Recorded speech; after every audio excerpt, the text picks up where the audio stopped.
Hello guys, welcome back to my YouTube channel. और आज हम लोग बात करेंगे ये पंजाब एसआरएच जो मैच हुआ था और उसके बाद सीएसके और डीसी का। तो सबसे पहले हम लोग ये पंजाब और एसआरएच की बात करते हैं। तो वहाँ पे टॉस होता है, पंजाब टॉस जीत जाती है। लेकिन उसके बाद जो ट्रेविस हेग का तूफान आता है 6 ओवर में 103 रन, तो बहुत बढ़िया तरीके से ये लोग खेल रहे थे और वहाँ पे विकेट भी नहीं मिलता पावर प्ले में। लेकिन फिर वहाँ पे एक बढ़िया वहाँ पे देखा जाता है कि कैप्टनसी का कॉल कि वहाँ पे शशांक को लगाया, वो भी पिट सकता था, लेकिन एक तरह का गैम्बल था कि वहाँ पे आपको 2 विकेट मिल गए। उसके बाद फिर कंट्रोल करने लगी पंजाब। वहाँ पे यूजी चहल आते हैं, वो भी बढ़िया बॉलिंग करते हैं।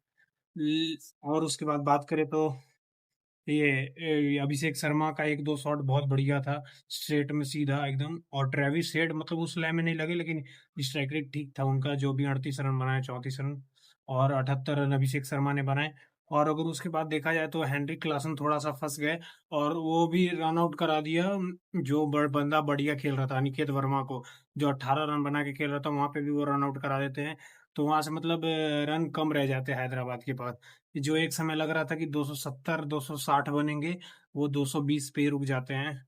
फिर आते उधर से बॉलिंग करने हैदराबाद, तो वहां पे भी मतलब ओपनिंग पार्टनरशिप, यहाँ पे कंपटीशन लग रहा था, हो रहा था।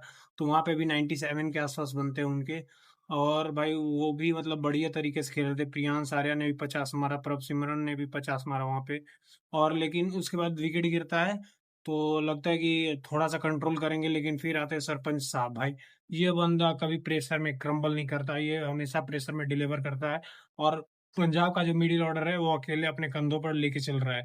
अगर वो किसी दिन आउट हो गया तो पंजाब, हमें लगता है कि थोड़ा चांस मिस कर जाएगी 200 प्लस रन चेज में। नीचे बैटिंग बचा था, लेकिन शशांक से भी वैसे हिट नहीं हो रहा था। कूपर कनौली पहले ही आउट हो चुके थे, उनसे भी नहीं लग रही थी बॉल। तो वहां पे वो मतलब बैकबोन है मिडिल ऑर्डर का, और जो ही बढ़िया स्पिन खेलता है, फास्ट बॉलिंग में भी बाउंसर जो खेल रहा है बंदा, मतलब जितनी बॉल हेनरिक क्लासन ने खेला वो बनाए 33 रन, और 33 38 रन। और वहां पे उतनी ही बॉल श्रेयस अय्यर ने खेला, वो बना दिया 69 या 68 रन समथिंग, इतना ही बनाया था। तो वहीं पे वो डिफरेंस पता चल गया। और लेकिन एक सबसे बड़ा पॉजिटिव है कि वहां पे ये शिवांग कुमार ने बढ़िया बॉल डाला, वो 3 विकेट लेके जाते हैं। हर्ष दुबे ने ठीक ठाक बॉल डाला, पावर प्ले में पिट गए थे, लेकिन फिर आके वापसी की। और लेकिन एक पंजाब के लिए कंसर्न है कि हर्षदीप सिंह को पावर प्ले में विकेट नहीं मिल रही है। अब मतलब 10 मैच हो गए हैं और वाइड भी इतना डाल रहे हैं। तो वहां पे एक विकेट वो भी मेरे को लग रहा है कि ईशान किशन का लक से मिल गया था। वो बंदा गार्डन में वॉक करते करते मार्को यंसन ने लंबा है कि एक हाथ से पकड़ लिया कैच। तो भाई पंजाब यहाँ पे जीत जाती है बहुत तगड़े तरीके से। मैं और यहाँ पे मैं टॉप 4 की प्रेडिक्शन एक और कर देता हूँ कि अब मेरे को लग नहीं रहा था कि पंजाब जाएगी, क्योंकि उनके ओपनर्स पे ही बहुत बड़ा सवाल था। तो वहाँ पे वो दोनों ने जवाब दे दिया है। तो मेरे को लग रहा है कि अब ये आरसीबी, पंजाब, आरआर, जो मैंने ये दो टीम तो इसमें से रखी थी। और चौथी मतलब चौथी आप किसी को भी रख सकते हो, एमआई या डीसी में से कोई एक। ये 4 टीमें होंगी अभी भी, मतलब मेरे को लग रहा है। और अगर आगे बात करें तो डीसी और सीएसके, भाई पहली बार सीएसके का मैच मतलब देखा कि इंटेंसिटी हाई थी और मतलब मजा आया देख के मैच, जो फाइट भी किया। तो वहाँ पे सीएसके जीत जाती है 23 रन से वहाँ पे। लेकिन ये बैटिंग की बात करें, सबसे पहले टॉस जीतता है अक्षर पटेल, तो बॉलिंग करने का फैसला करता है और संजू ऋतु बैटिंग करने आते हैं। लेकिन लगता है कि केवल संजू ही आए हैं बैटिंग करने। ऋतुराज गायकवाड़ ने 3 ओवर जो ही बर्बाद किया है। अगर 3 ओवर में 25 रन में बना देता बंदा, तो 10 रन और एक्स्ट्रा होते। तो वहां पे थोड़ा सा बॉलर को भी कुशन रहता है। तो वहां पे अगर इस तरह से खेलना है तो आपको लग रहा है कि ये 1 2 साल के अंदर रिलीज हो जाएंगे मेरे हिसाब से ऋतुराज गायकवाड़ को रिलीज करने की बारी आ जाएगी। क्योंकि वहां पे असला बारूद पड़ा हुआ है, उर्विल पटेल, और वहां पे नीचे आयुष मात्रे, तो 4 पे सरफराज भी बड़ तगड़ा खेल रहा है। तो आपको थोड़ा मतलब 2 3 बैटर तो आपके यूज ही नहीं हुए। तो वहां पे लगा थोड़ा सा मेरे को कि बहुत ज्यादा स्लो खेल गया ऋतुराज गायकवाड़। आपका ब्रेविस नहीं यूज हुआ, सरफराज नहीं यूज हुआ, और नीचे वो ओवरटन है, वो भी एक दो छक्के मार लेता है, वो यूज नहीं हुआ। तो आपको थोड़ा सा और एक्सिलरेट करके खेलना चाहिए था। पावर प्ले में जो 60 रन थे वो 70 75 होने चाहिए थे, जहां तक मेरे को लगता है। तो वहां पे एक गलती की, और फिर आयुष मात्रे आते हैं तो वो भी 4 5 6 बॉल लेते हैं। उसके बाद वो एक्सिलरेट करना चालू करते हैं और फिर बाद में जाके वो भी स्लो हो जाते हैं। तो फिर रिटायर्ड आउट करना पड़ता है। तो वहां पे वो भी मतलब बढ़िया पारी खेल के गए थे, लेकिन स्ट्राइक रेट 163 का ही था।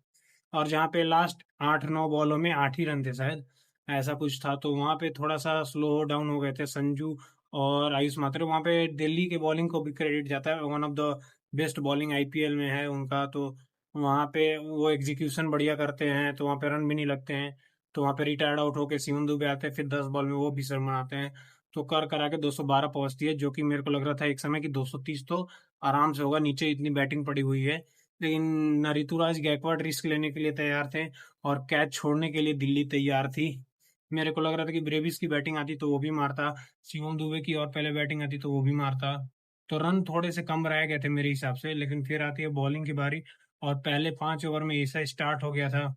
तो ऐसा ही स्टार्ट चेन्नई को भी चाहिए था, इसलिए मैं ऋतुराज गायकवाड़ को बोल रहा हूँ। और बहुत ज्यादा ही स्लो खेल के गए हैं, जिस तरह से पिच मतलब था, एकदम पटाखा विकेट थी, और फिर भी अपनी मार के गए। तो 5 ओवर में 61 रन तीन के बन जाते हैं। लेकिन फिर केएल राहुल आउट होते हैं, और वहां से एक मतलब ब्रीदर ये चेन्नई को मिलता है, और वहां से पूरा मतलब हमला कर देती है चेन्नई। तो 2-3 विकेट अगले 7 बॉलों में मिल जाते हैं जी चेन्नई को। तो वहां पे एक समय जो 61 पे 0 था, वो 66 पे 3 हो जाता है। और खलील की बढ़िया बॉल थी, मतलब हिट द डेक हार्ड। वहां पे राहुल कैच आउट हो जाते हैं। फिर उसके बाद गुरजपनीत का बॉल जो सरफराज का बढ़िया कैच था, वो तो फील्डर का मेरे को विकेट लगा। और मतलब एक और जो विकेट गिरा था, वो ये अंशुल कंबोज, वो 2 बार आउट कर चुके थे पथुन निशंका को, एक बार कैच छोड़ दिया खलील ने, और ब्रेविस ने कैच ले लिया। तो मतलब ये मतलब 2 बंदे तो ऐसे मेरे को लग रहे थे ग्राउंड पे कि मतलब जान ही देने, मतलब ऐसा लग रहा था देख के। जेमी ओवर्टन और ब्रेविस और सरफराज, मतलब इन दोनों की बैटिंग नहीं आई तीनों की, लेकिन वो जो बंदा बॉलिंग में इंटेंसिटी से बॉलिंग कर रहा था, हिट द डेक हार्ड 144-45 जो डाल रहा था। और जो मिलर को बॉल बॉल पड़ी है, मतलब one of the best ball मतलब इस आईपीएल में। और वहां पे मिलर आउट हो जाते हैं। और अगर आगे बात करें, तो फिर ये एक समय दिल्ली, और फिर समीर रिजवी को भी कैच आउट करा दिया जाता है, ये जेमी ओवर्डन के बॉल पे। वहां पे भी डेवॉल ब्रेविस का बढ़िया कैच। और एक मतलब ये फील्डिंग में इंटेंसिटी इतनी तगड़ी थी कि नूर अहमद ने एक छक्का बचाया वहां पे, और यही चाहिए मतलब फैंस को। ऐस क्योंकि बॉलिंग तो कमजोर है, सबको को पता है कि आगे थोड़ा सा हो सकता है कि प्रॉब्लम हो जाए, लेकिन इंटेंसिटी तो फील्ड पे हो कि जीतने ही आए हैं हम। और आप गलती करोगे तो मतलब हम चढ़ चढ़ जाएंगे आपके ऊपर। ऐसा होना चाहिए था पूरा, मतलब बढ़िया तरीके से खेला है वहां पे। मतलब जेमी ओवर्टन एक प्लस पॉइंट, गुरजपनीत एक प्लस पॉइंट, अंशुल कंबोज एक प्लस पॉइंट, और फील्डिंग प्लस पॉइंट, और कैप्टनसी प्लस पॉइंट। तो इतनी बढ़िया चीजें हुई है इस चेन्नई, मतलब अगर थोड़ा सा बैटिंग का प्रेशर कम ले ऋतुराज गायकवाड़, थोड़ा और खुल के खेले, क्योंकि नीचे वालों की बैटिंग ही नहीं आ रही है। तो वहां पे थोड़ा सा अटैकिंग खेल सकते हैं पावर प्ले में। बाकी सब तो बढ़िया था ये चेन्नई के मैच में। तो भाई आज के लिए इतना ही। Thank you so much. जय हिंद, जय भारत। मिलते अगली वीडियो में।